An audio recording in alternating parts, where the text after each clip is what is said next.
So Pete, you've done a good job with this extended response.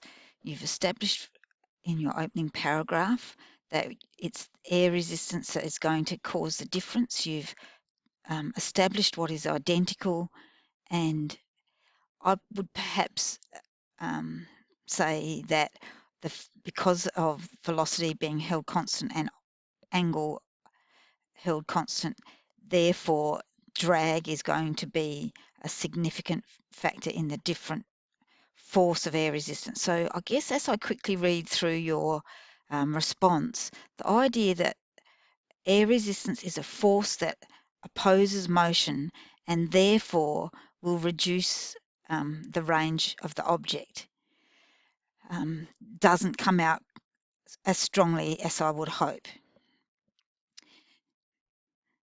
So when you begin teasing it out with your second paragraph and talk about the property of air resistance, one of them is the shape, I would actually support that with the formula. So I would introduce the formula of air resistance fairly early on and show how the cross-sectional area is one of the variables that affects the total air resistance. I'll be careful with the word detrimental that you have up here. Oops.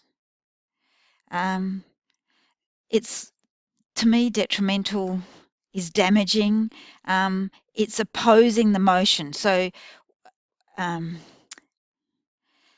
we're looking in the question about the difference to the ball's motion, and so talk in those terms.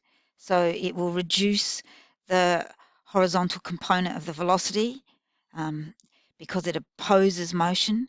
With the vertical component, when you talked about the time, I would talk about that early in your extended response.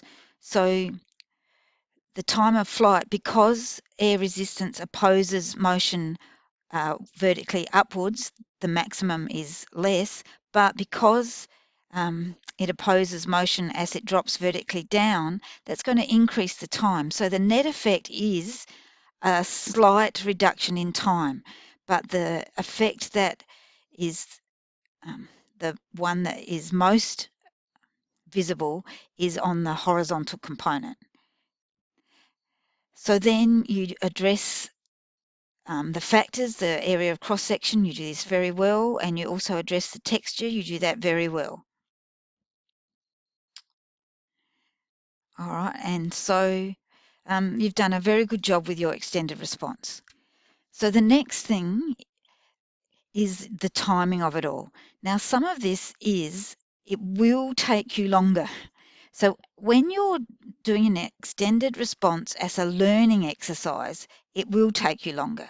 So the 30 minutes is when you've got no chance for research.